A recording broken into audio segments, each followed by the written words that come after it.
Hey guys, we're live on Jupiter with 3 moons. I'm waiting for the moon to peek up over the sky. Let me show you these moons. See if I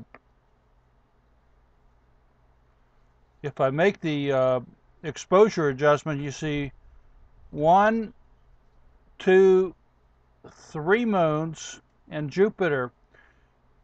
And if I put the exposure down, you can see right there all 3 moons with the rings. I hope you you all are doing well. Tonight is a Friday night. It's 9 o'clock. I was really excited. I was out driving around getting a little bit something to eat, and I saw the moon rise, and it was a blood red moon. That's what it looked like to me. Of course, I'm colorblind, so it might have been not quite that. But in any case, I was all excited. I said, "Boy, I'll be able to get a blood red moon." And it looks like it's changed to cheese. So we got us a harvest moon coming up. But I'm going to take a look at it, and we're going to try to go down the shadow line and see what it does have to offer. I've been asked by several of you to show what this thing is up next to the moon. Well, this thing up next to the moon is what you're looking at here. It's called Jupiter, and it's just one of our planets. It's been chasing the moon for about a month, and now it's getting in front of it. You can see how its rings, and 1, 2.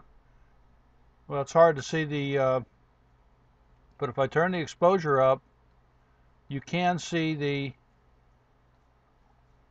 1, 2, 3 moons. 3 of the moons. I believe there's more moons than 4 or 5 moons. So we're doing pretty good to get 3. Now, that's not to say we couldn't get more, but with this particular camera, I can't get any more than that. But with my new camera coming up, I probably should. But anyhow, that bright thing that looks like an ugly twinkling planet up there is not anything other than Jupiter. Reason it twinkles and it has a lot of color is because you can't see the moons with your naked eye, but the moons are up there and they add luminosity to the object, and you can see it twinkle. There's nothing abnormal about it. It's just what it's at. The moon, and on my sky, is rising like this, and Jupiter's leading the moon by about 30 degrees in the sky.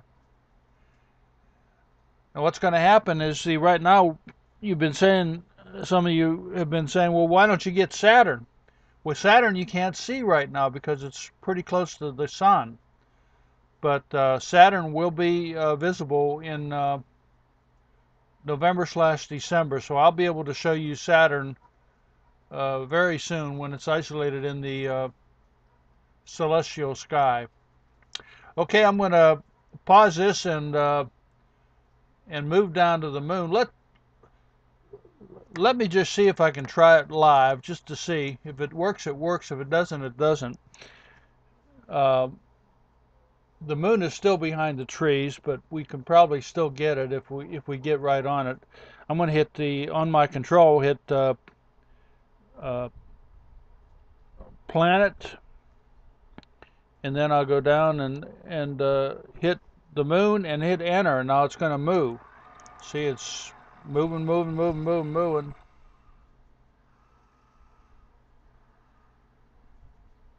And by golly, we are on the moon. Okay, I'm going to get it all in focus, and we'll pick this up on the back end. That'll give you an idea how these controls work. There's around 4,000 objects programmed into the control, and if you align the telescope correctly, it will go right away to objects. Henning was having a problem with his not working, but quite frankly, he probably needs to upload the latest firmware for it. He can go to the Celestron site and do that. Okay, I'll pause this and get all this tuned up, and we'll pick this up on the back side. I want to say one more thing before I focus this and everything. Guys, I'm looking at this moon right now. This is going to give you an example. Right now through the trees, you can see the uh, the tree stems and everything, and then the moon is in the background. Well, you don't see any tree stems in the picture because this is a Schmidt-Carradine telescope. That's why when you see things flying across a room, it's not flying. It's nothing in front of this thing. It's on the moon. It's a shadow, like that. Okay, guys, I'm going to tune this up, and then we'll pick this up. I'm going to wait until it rises a little bit and gets a little clearer, and then we're going to pick this up on the back side.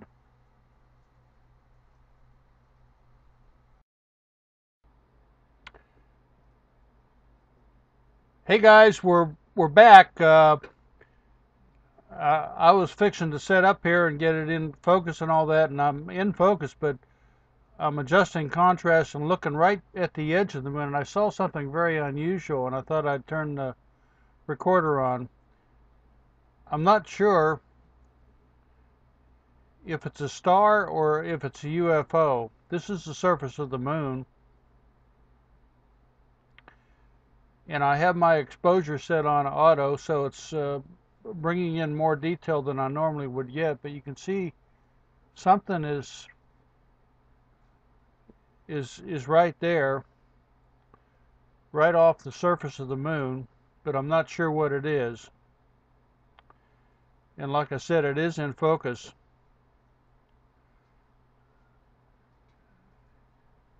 It could be a star, but you see it kind of looks, if you're looking at this thing, it looks like it has a main body and then a smaller body right next to it. See that? It's a larger body and then a smaller body.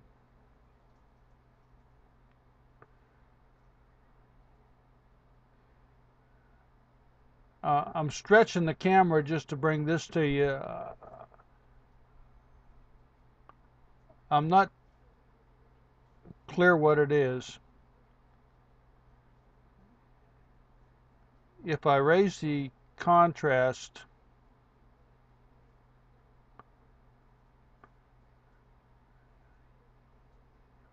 you can't see it any clearer. You can see it maybe a little bit clearer. Let me turn the saturation down.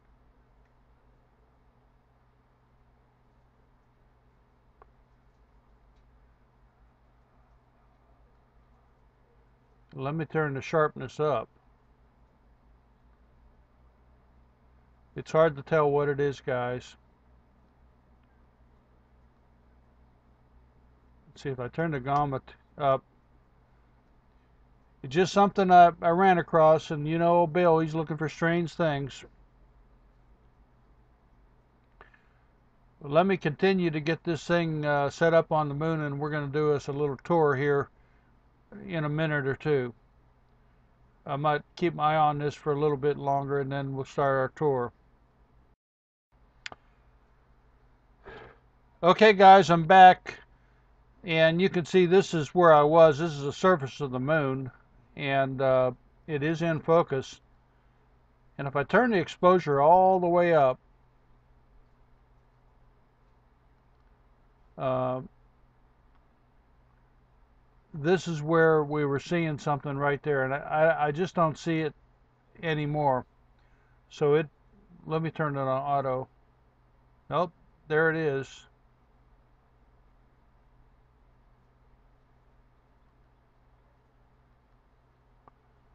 It's hard to kick in. Oh, well, whatever it is, it must not be that important. Otherwise, I'd camp on it a little bit longer. As I was telling you a little bit earlier, the moon came up and it looked to me like it was blood red. It did have the appearance of a very hued moon.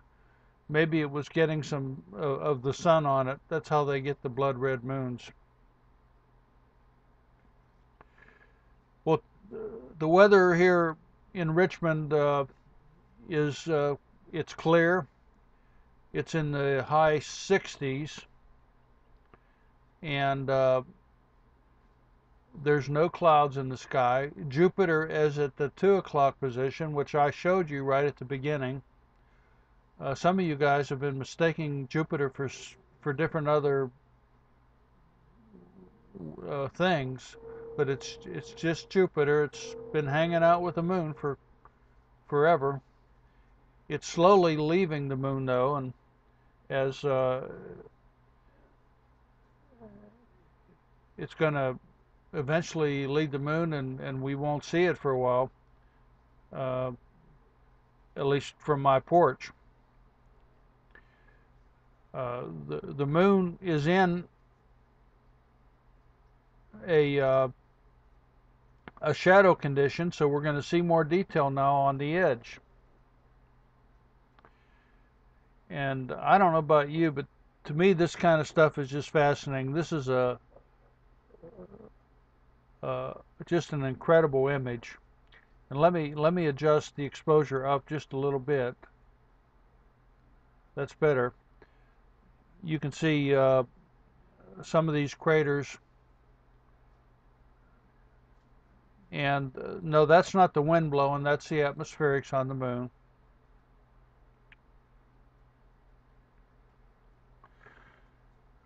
I am not using a moon filter today.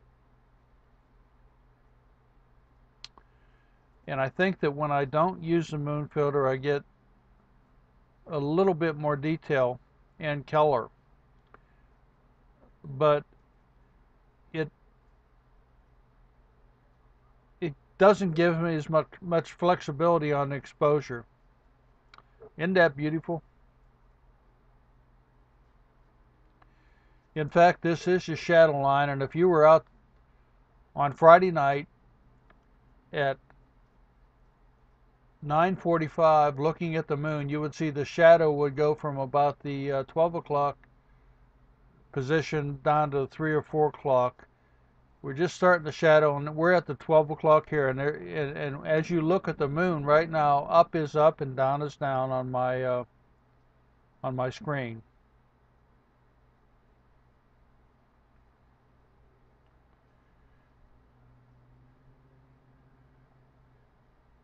I try to get out every night, weather permitting. I am looking for strange things, so if I see something off the edge of the moon, I'll stop and I'll see what it is. I'm not sure what that was. That might have been a star in the far distance, although I can't visibly see it with my eyes.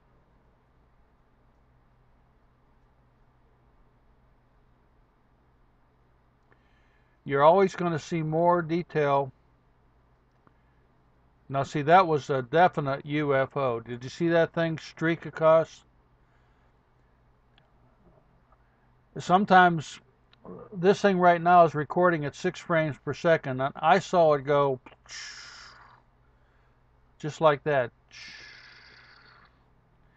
You might have seen it like there and then go there. Well, when you see something like that on your screen, I'm recording it at 6 frames a second. You might not catch the entire, because that was moving pretty fast, but that was a UFO. It was probably a flying saucer zipping across the surface of the moon. We were looking at the shadow projected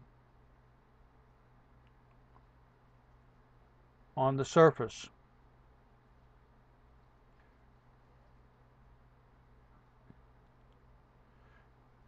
Now look at these. These are really, really incredibly interesting. These are what I call mushroom craters. Uh, and see, they kind of look like toadstools with sticking up in the air. See the cap? I know they're just regular hornet nest craters, but to me they look like a field of mushrooms.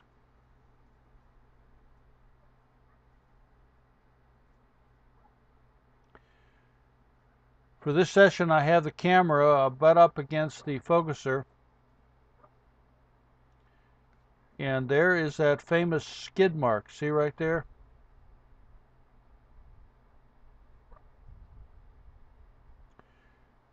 I am going to go down and I'm going to do a circumference.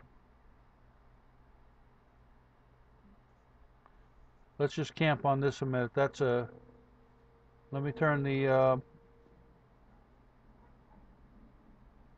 exposure up just a little bit. Brings out some of the detail. So if I back it off, you can actually see some more detail in here.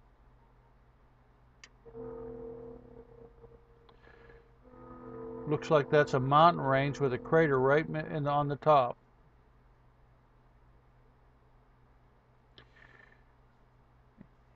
And this here is what I call hornet nest crater. And you can see it sticking up right out of the surface. It looks like it's got walls.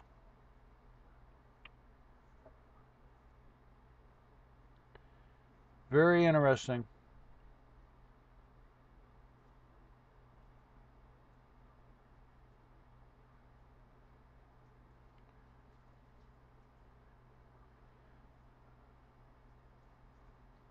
And there's another hornet nest crater right there too. Look at all these. Let me just see if I can pause on this. Look at all these little craters. These are fantastic.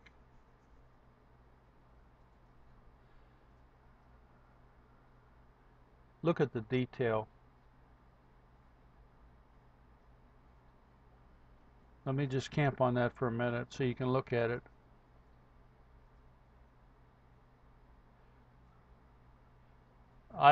Every time I do this, it reminds me of the grace of God and how He, in His magnificence, designed everything. Today I was earlier in the day studying the book of Enoch again, and it's interesting that whenever the book of Enoch kind of amplifies Genesis 6 and the flood, and there's a little more pre-flood history. But what's really interesting about it is Enoch tells the story of how the fallen angels came to earth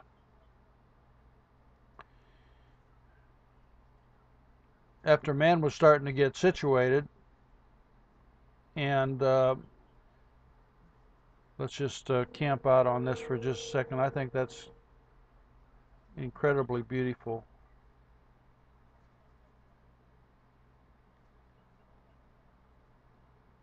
And let me turn the exposure down just a bit.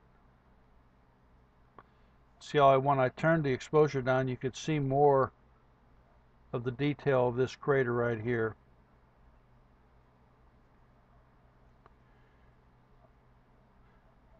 And when Satan came, now that you see, that was a clear UFO on a shadow on the surface of the moon. You saw it fly right across.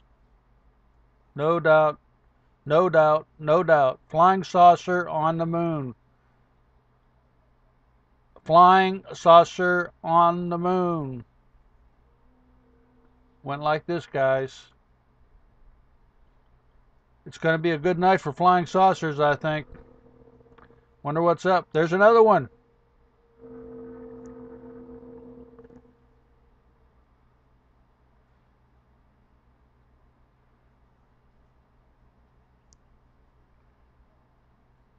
They're probably preparing for an alien invasion.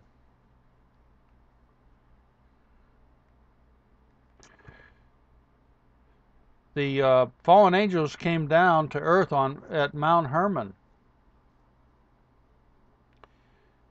and they were like Satan came down with like 200 of his generals, his top angels. And in Enoch, they actually name some of the very, very top angels because they were famous for their. I mean, they were incredibly smart, and they were his top angels, Satan's. And some of those angels were given very, very specific instructions. Isn't that beautiful? Look at that. That is incredible.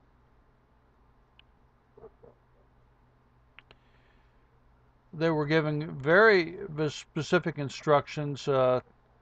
One angel general was given the mission of teaching the art of warfare to and the instruments of war. There was another flying saucer right there. And the instruments of war to the human race. Another one was there's another one right there. We got a flying saucer convention going on. Flying saucers out the butt. Look at that. I'm going to camp right here and look, see what's going on. That jumpiness is not the wind. It's the atmospheric skies.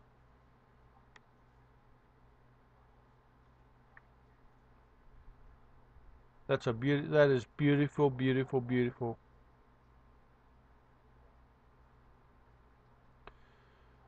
Another one was given the responsibility to teach astrology, which is the antithesis of astronomy.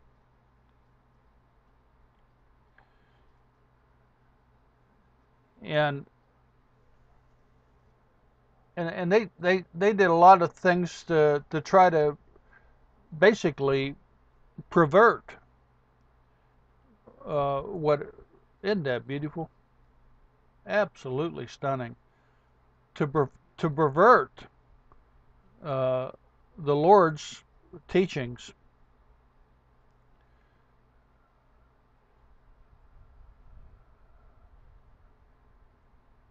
That is absolutely stunning. Anyhow, I was reading about Enoch, and one of the things that really struck me in the end, in the parables part, they did a lot of predicting of the future and everything. But one of the things Enoch did, he actually got the privilege of going up to heaven and meeting with Michael, and there was 4 of the archangels, and they taught him. They taught him the very detailed information about the sun. Okay, let's start going down now. That's one complete circumference. And we'll just go down.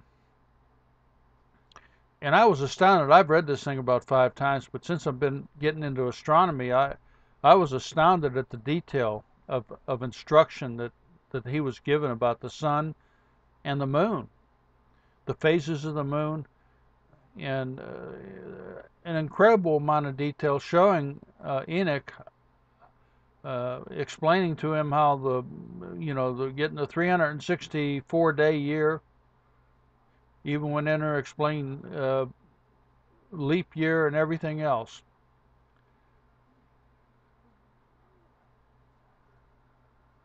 I for the life of me don't have any idea why they didn't include the Book of Enoch in the canon of Scripture.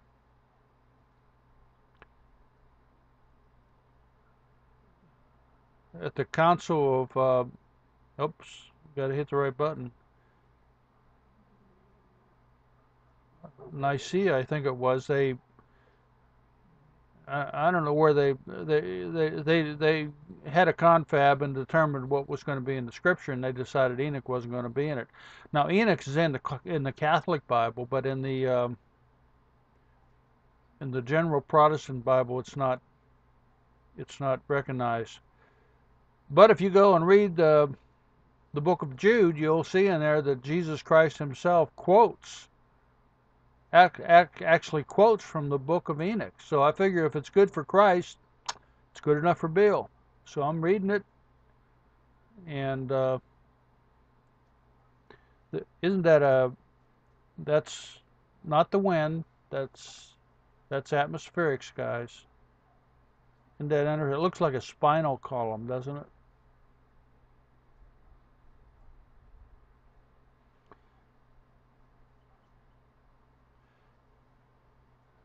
See, there's our cut line that we've seen. You can see how the moon does rotate. At one time when I was making these videos, I was shocked to find out that the moon rotated, but it does.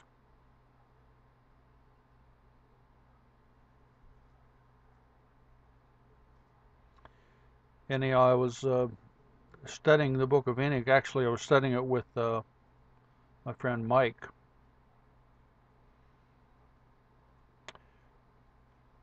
There's another flying saucer, guys. Mike gets up in the morning. He's got goats. He's got to milk those goats in the morning, and he's got to milk those goats in the evening. And typically in the morning, Mike will call me up on his phone, and we'll talk for a while, and usually study the Bible or something together. And so he's milking his goats, and old Bill's reading the Bible to him, and we're trying to learn things. And we've been looking together at Revelation 12, and trying to understand everything that it's coming down. And isn't that beautiful?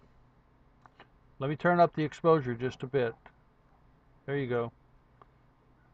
Another flying saucer. There's flying saucers all over the place tonight.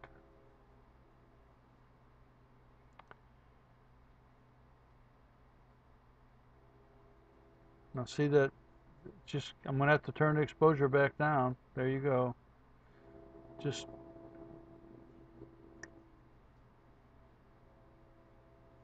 It's actually a beautiful moon tonight. I did. When I went to Jupiter, then I was lucky. I mean, I hit planet, moon, and went right down there. But you saw how it was kind of green, and I waited a little bit before I started videoing. It's actually turned out pretty good. Pretty good moon right now.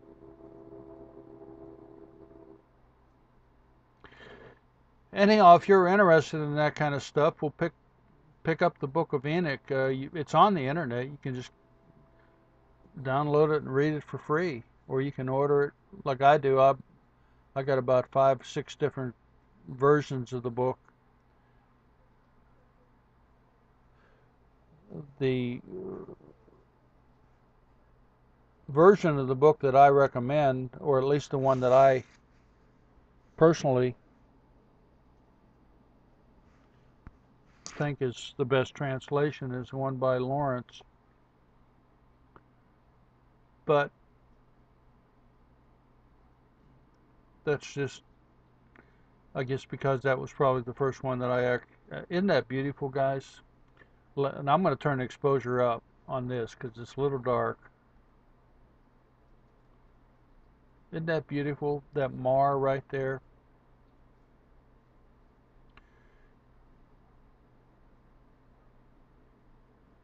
You can go on Amazon though and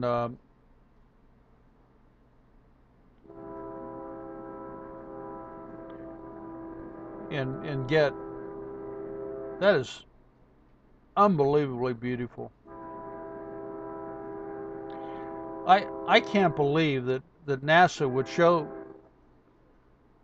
the moon like it's a dead gray planet. You know, like that we don't want to encourage anybody to look at the moon, so we're going to make sure by making all the colors gray. You know, I mean,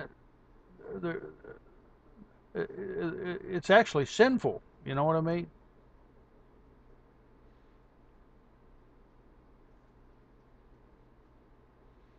In my opinion, in my humble opinion.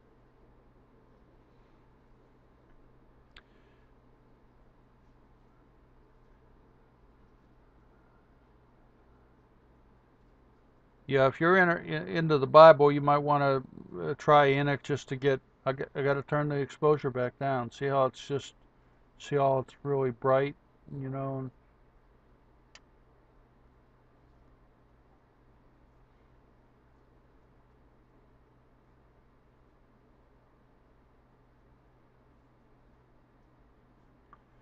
I think that's that gouge that we saw. It's actually like a valley, like the Grand Canyon, you know, or something like that. Matter of fact, let's go back up and look at that. Every time we come to the moon, we see something different, and here you can see a defined cut. It's obviously it's like a gouge in the moon. You can see the edge right there. See the edge?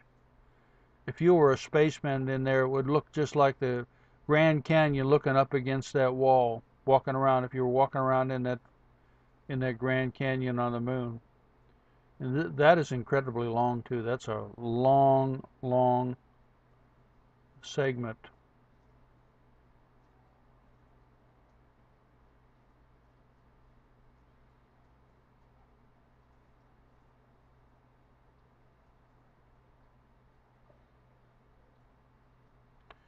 Sometimes when you look at these, they look like they're bubbles, and other times they look like they're craters, domes or craters. But if you look at them, it's an optical illusion, actually. It depends on the way you perceive them, is how they'll appear. Okay, now let's finish our, and this will be incredible, this last segment here. I'll go up all the way on the shadow line.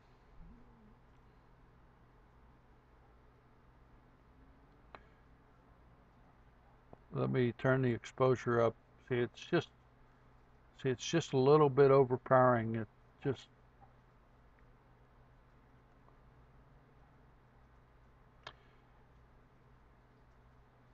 it's really beautiful. Look at all these little craters. See, all these little craters. Now every day when I get in, and I will be out here every day for the next 4 or 5 days because it is clear skies in our area. The shadow line will be creeping this way, and as it creeps, we'll see more and more detail of the area that's hidden right now. Like there's some. Let me turn up the exposure. It's hard to see. Maybe it's nothing. Yeah, it's. I'm looking for things that shouldn't be there, like antennas and domes and cities and structures and squares and rectangles and L shapes and things like that that are not just not natural.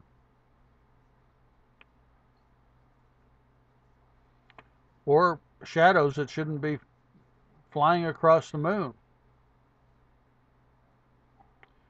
We saw some fast-moving flying saucers, but we also saw some slow movers tonight. Let's see, I'm going to turn the exposure up right here. See, that brings out some of these. It's just hauntingly. Let me go down a little bit so you can see. See, if you were here watching this with me, you would be tapping me on the shoulder and saying, well, Bill, you need to increase it up. But I'm trying to do my best for you.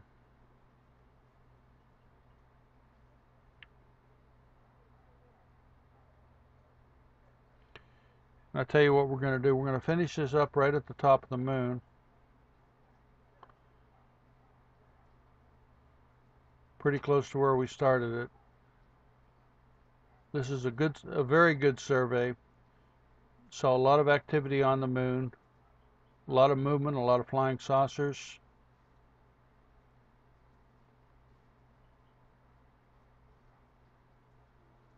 Even saw something off the edge of the moon. I don't know what it was, but we saw it. Look at the mountain range right there. Isn't that neat? Another flying saucer that flew right across the moon. See, when I saw it, it went like. When you saw it, you might have seen it then right here, or because I'm recording this at 6 frames a second, so you're not gonna. When they move that fast, you're just not gonna see the entire trail. But on my screen, it was a complete trail. All these that I've seen on the screen are complete trails.